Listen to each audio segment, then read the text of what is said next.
बिस्मिल्लाहिर्रहमानिर्रहीम। अस्सलामुअलैकुम। आज का हमारा टॉपिक है लॉ ऑफ सेग्रीगेशन। आज के इस लेक्चर में हम लॉ ऑफ सेग्रीगेशन को डिस्कस करते हैं कि लॉ ऑफ सेग्रीगेशन किसे कहते हैं। सेग्रीगेशन के माने है अलग करना या जुदा करना। तो स्टूडेंट्स, लॉ ऑफ सेग्रीगेशन को स्टार्ट करने से पहले कुछ टर्मिनोलॉजीज़ है जो कि इंतहाई इम्पोर्टेंट है। तो सबसे पहले हम उन टर्मिनोलॉजीज़ को समझते हैं। तो इस टर्मिनोलॉजीज़ में हमारे पास पहला टर्मिनोलॉजी है ट्रू ब्रीडिंग का। ट्रू ब्रीडिंग का मतलब है होमोजाइगस जीनोटाइप। ट्रू ब्रीडिंग ये होमोजाइगस जीनोटाइप को कहते हैं। फॉर एग्जांपल, हमारे पास एक ऑर्गेनिज्म है और इस ऑर्गेनिज्म में बॉडी हाइट के लिए एक जीनोटाइप मौजूद है और ये जीनोटाइप कैपिटल टी और कैपिटल टी के फॉर्म में है। अब इस तरह का जीनोटाइप होता है, इस तरह की जीनोटाइप को होमोजाइगस जीनोटाइप कहते हैं, क्योंकि इस जीनोटाइप में दोनों जीन्स सेम है। इस जीनोटाइप में दोनों जीन्स वो टालनेस के लिए यानी बॉडी के लंबे कद के लिए है। और इस तरह के होमोजाइगस जीनोटाइप को ट्रू ब्रीडिंग कहते हैं। इसको ट्रू ब्रीडिंग इसलिए कहते हैं क्योंकि इस तरह का होमोजाइगस जीनोटाइप लिविंग ऑर्गेनिजम्स में एक ट्रू कैरेक्टर्स को अपीयर करता है, एक ट्रू कैरेक्टर को जाहिर करता है। तो हमारे पास ट्रू ब्रीडिंग की ट्रू ब्रीडिंग कैसे कहते हैं। इसके साथ स्टूडेंट्स, लॉ ऑफ सेग्रीगेशन को मोनोहाइब्रिड क्रॉस भी कहते हैं। तो इस लॉ को मोनोहाइब्रिड क्रॉस इसलिए कहते हैं क्योंकि इस लॉ के दौरान हम लिविंग ऑर्गेनिज्म में सिर्फ एक ही कैरेक्टरिस्टिक को स्टडी कर सकते हैं। सो इस वजह से इस लॉ ऑफ सेग्रीगेशन को मोनोहाइब्रिड क्रॉस कहते हैं।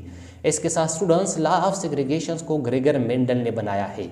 ग्रेगर मेंडल जब पी प्लांट्स के ऊपर मुख्तलिफ़ किस्म के एक्सपेरिमेंट कर रहे थे और वो इस पी प्लांट्स के ऊपर मुख्तलिफ़ किस्म के एक्सपेरिमेंट के ज़रिए जेनेटिक स्टडी करते थे। तो इस दौरान मेंडल ने पी प्लांट्स के ऊपर एक एक्सपेरिमेंट किया था और इस एक्सपेरिमेंट के ज़रिए उन्होंने पी प्लांट्स का हाइट स्टडी किया था और फिर इस एक्सपेरिमेंट के ज़रिए मेंडल ने जो है ना लॉ ऑफ सेग्रीगेशन को बनाया था। अब इस एक्सपेरिमेंट्स के लिए मेंडल ने 2 पी प्लांट्स लिए थे। एक जो है ना मेंडल ने टाल पी प्लांट्स लिया था और दूसरा जो है ना मेंडल ने शार्ट पी प्लांट्स लिया था। तो जब मेंडल ने एक टाल पी प्लांट्स लिया और दूसरा शार्ट पी प्लांट्स लिया, फिर मेंडल ने इन दोनों के दरमियान क्रॉस पोलिनेशन किया। जब मेंडल ने इन दोनों के दरमियान क्रॉस पोलिनेशन कर लिया और इससे जो ऑफस्प्रिंग पैदा हो गई, जो बच्चे पैदा हो गए, वो तमाम बच्चे जो है ना वो टाल थे, वो तमाम बच्चे जो है ना वो टाल आ गई। अब स्टूडेंट्स, इस प्रोसेस में मेंडल ने इस स्टेप को पी जनरेशंस का नाम दिया। पी जनरेशंस का मतलब है पेरेंटल जनरेशन। और ये वाला जो स्टेप है, जिस स्टेप में ऑफस्प्रिंग पैदा हो गई है, इस स्टेप को मेंडल ने F1 जनरेशन का नाम दिया। F1 जनरेशंस का मतलब है फर्स्ट फेलियस जनरेशन। F का मतलब है फेलियस और फेलियस के माने है सन या ऑफस्प्रिंग। तो स्टूडेंट, जब मेंडल ने एक टाल पी प्लांट्स और दूसरा शार्ट पी प्लांट्स लिया और इन दोनों के दरमियान जब उन्होंने क्रॉस पोलिनेशन किया और इस क्रॉस पोलिनेशन से इससे जो ऑफस्प्रिंग पैदा हो गए, जो बच्चे पैदा हो गए, वो तमाम टाल आ गई।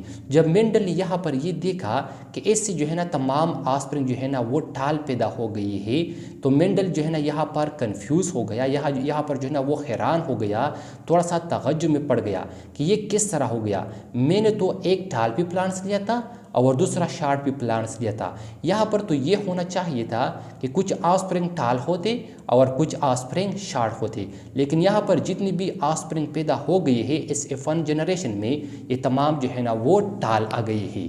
अब स्टूडेंट्स, मेंडल जो है ना थोड़ा तगज्जुब में पड़ गया, थोड़ा हैरान हो गया।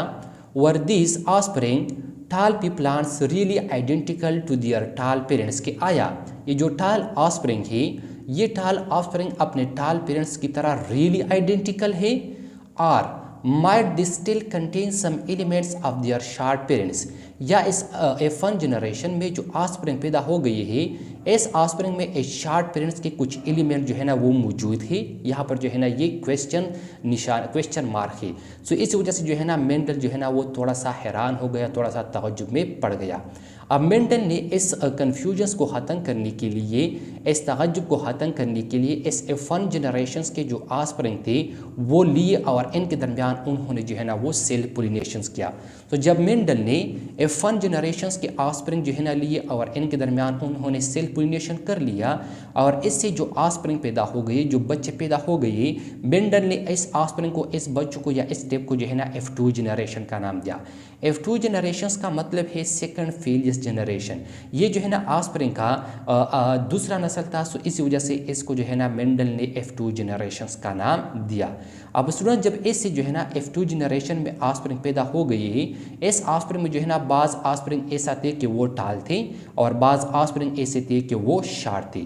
अब स्टूडेंट्स यहाँ पर इस F1 जनरेशन में जो करेक्टरिस्टिक जो खसूसियात डिसअपियर हो गए थे, वही करेक्टरिस्टिक वही खसूसियात इस F2 जनरेशन में जो है ना दोबारा रीअपियर हो गई, दोबारा जो है ना वो ज़ाहिर हो गई। स्टूडेंट्स बाज़ दौरान ऐसा होता है कि जब एक मियाँ और बीवी के बच्चे पैदा हो जाते हैं, सो इस बच्चों में बाज़ बच्चे ऐसे होती है कि उनमें जो खसूसियात होती है वो तो जो है ना या तो मुकम्मल माँ की तरह होती है या मुकम्मल बाप की तरह होती है। लेकिन जब फिर यही मियाँ बीवी अपने इस बच्चे की शादी करती है और फिर इस बच्चे की जब बच्चे पैदा हो जाते हैं, तो फिर उसमें जो है ना बाज़ बच्चे ऐसा होती है कि उनमें जो है ना अपनी नानी की तरह या नाना या दादा और दादी की तरह खसूसियात जो है ना स्टूडेंट्स वो मौजूद होती है। जब मेंडल ने ये एक्सपेरिमेंट कर लिया, इस एक्सपेरिमेंट के ज़रिए मेंडल ने लॉ ऑफ सेग्रीगेशन को बना लिया। अब आते हैं लॉ ऑफ सेग्रीगेशन की डिफिनीशन की तरफ। लॉ ऑफ सेग्रीगेशन को जो है ना हम इस डिफिनीशन के ज़रिए समझते हैं। सो लॉ ऑफ सेग्रीगेशन का डिफिनीशन है, दिस लॉ स्टेट्स, इस लॉ के मुताबिक, that all diploid organism have paired genes, जितनी भी डिप्लॉयड ऑर्गेनिजम्स है इन तमाम डिप्लॉयड ऑर्गेनिज्म में पेयर्ड जीन्स होती है। These paired genes are separated during gamete formation. ये पेयर जीन्स एक दूसरे से गमीट के फार्मेशन के दौरान जो है ना सेपरेट हो जाती है, अलग हो जाती है। In each gamete receive one or the other genes but not both, और हर एक गमीट जो है ना वो एक एक जीन को जो है ना वो रिसीव करते हैं, दोनों जीन्स को जो है ना वो रिसीव नहीं करते। तो स्टूडेंट्स लॉ ऑफ सेग्रीगेशन के मुताबिक हमारे पास इस दुनिया में जितनी भी डिप्लॉयड ऑर्गेनिज्म है, इन तमाम डिप्लॉयड ऑर्गेनिज्म में जो जीन्स होती है वो जो है ना इस तरह के पेयर की शक्ल में, जोड़े की शक्ल में होती है। अब गमीट्स के फार्मेशंस के दौरान ये पेयर जीन्स जो है ना एक दूसरे से सेपरेट हो जाती है। एक जीन्स एक गमीट में चला जाता है, दूसरा जीन दूसरी गमीट में चला जाता है। दोनों जीन्स वो एक ही गमीट में जो है ना वो नहीं जाते। सो इसको जो है ना लॉ ऑफ सेग्रीगेशन कहते हैं। सो लॉ ऑफ सेग्रीगेशन के मुताबिक जितनी भी डिप्लॉयड ऑर्गेनिज्म है, इन तमाम डिप्लॉयड ऑर्गेनिज्म में जो जीन्स होती है वो पेयर की शक्ल में, जोड़ी की शक्ल में होती है। जब इसमें गमीट्स का फार्मेशन होता है, सो गमीट्स के फार्मेशन के दौरान ये पेयर जीन्स एक दूसरे से सेपरेट हो जाती है। एक जीन एक गमीट में चला जाता है और दूसरा जीन दूसरी गमीट में चला जाता है। अब स्टूडेंट्स ये था हमारे पास लॉ ऑफ सेग्रीगेशन का डिफिनीशन। अब स्टूडेंट्स लॉ ऑफ सेग्रीगेशन का ये जो डिफिनीशन है, ये मैं आप लोगों को इस एक्सप्लेनेशन के ज़रिए समझाता हूँ। स्टूडेंट्स फॉर एग्जांपल हमारे पास दो प्लांट्स हैं, एक हमारे पास टॉल प्लांट्स है और दूसरा हमारे पास शॉर्ट प्लांट्स है, और इन दोनों के दरमियान जो है ना हम क्रॉस पोलिनेशंस करते हैं और फिर क्रॉस पोलिनेशंस के ज़रिए ऐसे जो बच्चे पैदा हो जाते हैं उस बच्चों में जो है ना हम हाइट को स्टडी करते हैं कि उस बच्चों में हाइट किस तरह आता है। तो जो टॉल प्लांट्स होता है, टॉल प्लांट्स में बॉडी हाइट के लिए जो जीनोटाइप होता है वो कैपिटल टी और कैपिटल टी के फॉर्म में होता है। मतलब इसमें जो है ना होमोजाइगस जीनोटाइप होता है, क्योंकि इस जीनोटाइप में दोनों जीन सेम है, दोनों जीन जो है ना वो कैपिटल टी के फॉर्म में है, दोनों जीन जो है ना वो टालनेस के लिए है। और जो शॉर्ट प्लांट होता है, शॉर्ट प्लांट में जो है ना बॉडी के हाइट के लिए जो जीनोटाइप होता है वो जो है ना स्मॉल टी और स्मॉल टी के फॉर्म में होता है। मतलब ये भी जो है ना होमोजाइगस जीनोटाइप है, क्योंकि इस जीनोटाइप में भी दोनों जीन सेम है, दोनों जीन जो है ना वो शार्टनेस के लिए, बॉडी के छोटे कद के लिए है। अब स्टूडेंट जब इसमें जो है ना गमीट्स का फार्मेशन होता है, इसमें ये जो जीन्स मौजूद है ये जो है ना इसमें तो पेयर की शक्ल में मौजूद है। जब इसमें गमीट्स का फार्मेशन होता है, गमीट्स के फार्मेशन के दौरान ये जो पेयर जीन्स होती है ये एक दूसरे से सेपरेट हो जाती है according to law of segregation. ये इस तरह होता है। फॉर एग्जांपल ये जो है ना स्टॉल प्लांट्स का जीनोटाइप है। तो जब स्टॉल प्लांट्स में जो है ना गमीट्स का फार्मेशन होता है, गमीट्स के फार्मेशन के दौरान जो है ना ये जो पेयर जीन्स होती है ये एक दूसरे से सेपरेट हो जाती है। एक जीन एक गमीट में चला जाता है और दूसरा जीन दूसरे गमीट में चला जाता है। इसके साथ ही जो शॉर्ट प्लांट है इनका जीनोटाइप इस तरह होता है, स्मॉल टी और स्मॉल टी। तो जब इसमें भी गमीट्स का फार्मेशन होता है, सो गमीट्स के फार्मेशन के दौरान ये जो पेयर जीन्स होती है ये एक दूसरे से सेपरेट हो जाती है। एक जीन एक गमीट में चला जाता है, दूसरा जीन दूसरे गमीट में चला जाता है। दोनों जीन जो है ना वो एक ही गमीट में नहीं जाते, according to law of segregation. तो जब इसमें जो है ना गीमीट्स का फॉर्मेशन हो जाता है, गीमीट्स के फॉर्मेशन के दौरान जो है ना इसमें ये पेयर जीन्स एक दूसरे से सेपरेट हो जाती है। अब एक्सप्लेनेटरी पर्पस के लिए यहाँ पर जो है ना मैंने सिर्फ इससे एक जीन्स को या एक गीमीट को जो है ना वो उठा लिया है। जब इसमें गीमीट्स का फॉर्मेशन होता है और फिर इसमें जो है ना हम क्रॉस पोलिनेशन कर लेते हैं, और ये क्रॉस पोलिनेशन के ज़रिए ये जो जीन्स होती है या इनका ये जो गीमीट्स होती है जो है ना एक दूसरे के साथ कंबाइन हो जाती है, और इससे जो है ना एक नया जीनोटाइप बन जाता है। और फिर इस जीनोटाइप को हेट्रोजाइगस जीनोटाइप कहते हैं, क्योंकि इस जीनोटाइप में दोनों जीन जो है ना वो एक दूसरे से मुख्तलिफ है। एक कैपिटल टी के फॉर्म में है और दूसरा स्मॉल टी के फॉर्म में है। कैपिटल टी जो है ना ये टॉलनेस के लिए है, स्मॉल टी जो है ना ये शार्टनेस के लिए है। और यहाँ पर ये भी याद रखना कि जो कैपिटल टी होता है ये हमेशा के लिए स्मॉल टी के ऊपर डोमिनेट होता है, और स्मॉल टी जो है ना ये हमेशा के लिए जो है ना वो रिसेसिव होता है। तो जब इनमें हम क्रॉस पोलिनेशन कर लेते हैं और क्रॉस पोलिनेशन के ज़रिए इनके ये गीमीट या जीन्स एक दूसरे के साथ कंबाइन हो जाते हैं, और इससे जो है ना हमारे पास एक नया हेट्रोजाइगस जीनोटाइप बन जाता है। तो जब ये हेट्रोजाइगस जीनोटाइप ऑफस्प्रिंग में जो है ना आ जाता है, वो ऑफस्प्रिंग जो है ना स्टूडेंट्स वो टाल होता है, वो ऑफस्प्रिंग जो है ना वो टाल होगा, क्योंकि यहाँ पर कैपिटल टी मैंने आपको पहले बताया कैपिटल टी ये डोमिनेंट होता है, कैपिटल टी अपने आप को एक्सप्रेस करता है, और स्मॉल टी जो है ना ये अपने आप को एक्सप्रेस नहीं कर सकता, क्योंकि इसकी जो एक्सप्रेशंस होती है वो जो है ना इस कैपिटल टी ने कंट्रोल की होती है। ये कैपिटल टी इनके ऊपर जो है ना वो डोमिनेंट होता है। तो स्टूडेंट्स यहाँ पर इस प्रोसेस में ये वाला जो स्टेप है, इस स्टेप को जो है ना पी जनरेशन या पेरेंटल जनरेशंस कहा जाता है, और ये वाला जो स्टेप है इस स्टेप को जो है ना F1 जनरेशन यानी फर्स्ट फीलियस जनरेशंस कहा जाता है। तो स्टूडेंट्स F1 जनरेशन में इससे जितनी भी ऑफस्प्रिंग पैदा हो जाती है वो तमाम ऑफस्प्रिंग जो है ना वो टाल होती है, क्योंकि उन तमाम ऑफस्प्रिंग में जो जीनोटाइप आता है वो जीनोटाइप इस तरह आता है। तो जब फिर हम इस F1 जनरेशंस के प्लांट्स को या F1 जनरेशंस के ऑफस्प्रिंग को उठा लेते हैं और इनके दरमियान जो है ना हम सेल्फ पोलिनेशन कर लेते हैं। फॉर एग्जांपल ये भी जो है ना हमारे पास F1 जनरेशन का एक ऑफस्प्रिंग है, और ये भी जो है ना हमारे पास F1 जनरेशंस का एक ऑफस्प्रिंग है।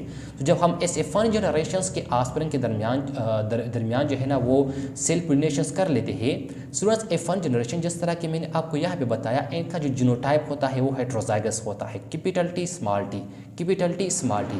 तो सबसे पहले इसमें जो है ना गीमीट्स का फॉर्मेशन होता है। गीमीट्स के फॉर्मेशन के दौरान according to law of segregation ये पेयर जीन जो है ना एक दूसरे से सेपरेट हो जाती है। एक जीन एक गीमीट में चला जाता है, ये वाला कैपिटल टी, और जो स्मॉल टी है ये जो है ना दूसरे गीमीट में चला जाता है। बिल्कुल इस तरह यहाँ पर भी इस तरह होता है, कैपिटल टी जो है ना ये एक गीमीट में चला जाता है और स्मॉल टी जो है ना ये दूसरे गीमीट में चला जाता है। तो यहाँ पर हमारे पास टोटल जो है ना 4 गीमीट्स बन जाते हैं। तो इसके बाद जब इसमें गीमीट्स का फॉर्मेशन हो जाता है और फिर इसके बाद हम इसमें जो है ना सेल्फ पोलिनेशन कर लेते हैं, और ये जो है ना आपस में एक दूसरे के साथ जो है ना वो कंबाइन हो जाते हैं। तो फिर ये जो है ना एक दूसरे के साथ इस तरह कंबाइन हो जाते हैं। ये कैपिटल टी इस कैपिटल टी के साथ कंबाइन हो जाता है, इससे होमोजाइगस जीनोटाइप बन जाता है, और इस होमोजाइगस जीनोटाइप से जो है ना टाल ऑफस्प्रिंग पैदा हो जाता है। इसके साथ ही यही कैपिटल टी स्मॉल टी के साथ भी कंबाइन हो सकता है। तो जब यही कैपिटल टी स्मॉल टी के साथ कंबाइन हो जाता है तो इससे जो जीनोटाइप बन जाता है वो इस तरह होता है, हेट्रोजाइगस जीनोटाइप होता है, और ये कैपिटल टी और स्मॉल टी के फॉर्म में होता है। और जब एक ऑर्गेनिज्म में इस तरह का जीनोटाइप आ जाता है वो भी जो है ना टाल होता है, क्योंकि कैपिटल टी ये डोमिनेंट होता है। इसके साथ ये जो गीमीट्स है ये गीमीट जो है ना इसके साथ कंबाइन हो सकता है। जब ये गीमीट्स इसके साथ कंबाइन हो जाता है तो इनसे इस तरह का जीनोटाइप आ जाता है कैपिटल टी स्मॉल टी, क्योंकि ये टी एस टी के साथ स्मॉल टी कैपिटल टी के साथ कंबाइन हो जाता है, तो इससे जो है ना हेट्रोजाइगस जीनोटाइप आ जाता है, और इस हेट्रोजाइगस जीनोटाइप से भी जो है ना टाल ऑफस्प्रिंग पैदा हो जाता है। इसके साथ ये गीमीट इस गीमीट के साथ कंबाइन हो सकता है। ये गीमीट और ये गीमीट जब एक दूसरे के साथ कंबाइन हो जाती है तो इनसे जो जीनोटाइप बन जाता है वो जो है ना स्मॉल टी और स्मॉल टी वाला होता है, और ये भी होमोजाइगस जीनोटाइप है, और इस होमोजाइगस जीनोटाइप से शार्ट ऑफस्प्रिंग पैदा हो जाता है। अब स्टूडेंट्स इस प्रोसेस में ये वाला जो स्टेप है या ये वाले जो ऑफस्प्रिंग पैदा हो गए इसको F2 जनरेशंस कहते हैं, क्योंकि ये जो है ना ऑफस्प्रिंग का दूसरा नस्ल है। अब स्टूडेंट्स अगर आप इसको जो है ना इस तरीके से नहीं कर सकते तो फिर आप जो है ना इसके लिए इस तरह का एक चेकर बोर्ड भी बना सकते हैं। और चेकर बोर्ड के लिए आपने देखना ये है कि आपके पास टोटल कितनी गिमिट्स है। यहाँ पर जो है ना आपके पास टोटल जो है ना वो 2 गिमिट्स बन गए हैं, 2 गिमिट्स यहाँ पर, 2 गिमिट्स यहाँ पर। सो आपने जो है ना यहाँ पर 4 चेम्बर वाला या 4 हानों वाला जो है ना वो चेकर बोर्ड बनाना है। ये जो कैपिटल टी और स्मॉल टी है जो है ना आपने इसके ऊपर लिखना है, और ये जो कैपिटल टी और स्मॉल टी है जो है ना आपने यहाँ पर इस चेम्बर के सामने, इस खानों के सामने जो है ना लेफ्ट साइड पर लिखना है। अब इस खानों में ये कैपिटल टी, ये वाला जो खाना है इसके सामने ये वाला कैपिटल टी है और ये वाला कैपिटल टी है। सो इस खाने में आपने ये 2 कैपिटल टी लिखने हैं। इसके साथ ये वाला जो खाना है इसके सामने एक ये वाला है और एक ये वाला है। सो इसमें जो है ना आपने एक ये कैपिटल टी और दूसरा ये स्मॉल टी लिखना है। इसके साथ ये वाला जो खाना है इनके सामने जो गिमिट्स है ये एक ये वाला गिमिट है, एक ये वाला गिमिट है। सो इनमें जो है ना आपने ये 2 गिमिट्स लिखने हैं, कैपिटल टी और स्मॉल टी। इसके साथ ये वाला जो खाना है इनके सामने जो है ना ये एक ये वाला गिमिट है, एक ये वाला गिमिट है। सो इनमें जो है ना आपने ये 2 गिमिट लिखने हैं। अब अगर आप इसको इस जीनोटाइप को और इस जीनोटाइप को देखिए, ये जो है ना एक दूसरे के साथ 100% सिमिलर है। तो स्टूडेंट्स यहाँ पर जो है ना अब अगर हम इसकी फिनोटाइपिक रेशियो और जीनोटाइपिक रेशियो को देखें तो इनका जो फिनोटाइपिक रेशियो हमारे पास आ जाता है, PR का मतलब है फिनोटाइपिक रेशियो, वो आता है 3:1, क्योंकि इसमें जो है ना 3 टाल्स ऑफस्प्रिंग पैदा हो गई, एक शॉर्ट ऑफस्प्रिंग पैदा हो गया। इसको जो है ना फिनोटाइपिक रेशियो कहते हैं। अगर हम इसकी जीनोटाइपिक रेशियो को देखें, GR का मतलब है जीनोटाइपिक रेशियो, तो यहाँ पर जो है ना हमारे पास जीनोटाइपिक रेशियो आ जाता है 1:2:1। यहाँ पर जो है ना क्योंकि यहाँ पर हमारे पास एक जो है ना होमोजाइगस टाल है, 2 हेटेरोजाइगस टाल है और एक जो है ना होमोजाइगस शॉर्ट है। सो ये जो है ना इसकी जीनोटाइपिक रेशियो है। तो स्टूडेंट्स यहाँ पर जो है ना आपने ये जो है ना आप जो है ना समझ गए होंगे कि लॉ ऑफ सेग्रीगेशन के मुताबिक जितनी भी डिप्लॉयड ऑर्गेनिज्म है, इन डिप्लॉयड ऑर्गेनिज्म में जो पेयर जीन्स होती है, ये पेयर जीन्स के मीट्स के फॉर्मेशन के दौरान एक दूसरे से सेपरेट हो जाती है। एक जीन एक गिमिट में चला जाता है और दूसरा जीन दूसरे गिमिट में चला जाता है। स्टूडेंट्स, ये था हमारे पास आज का टॉपिक लॉ ऑफ सेग्रीगेशन के लॉ ऑफ सेग्रीगेशन कैसे कहते हैं। आई होप आपको समझ आया होगा। इंशाल्लाह नेक्स्ट लेक्चर में मुलाकात होगी। Thank you, वस्सलाम।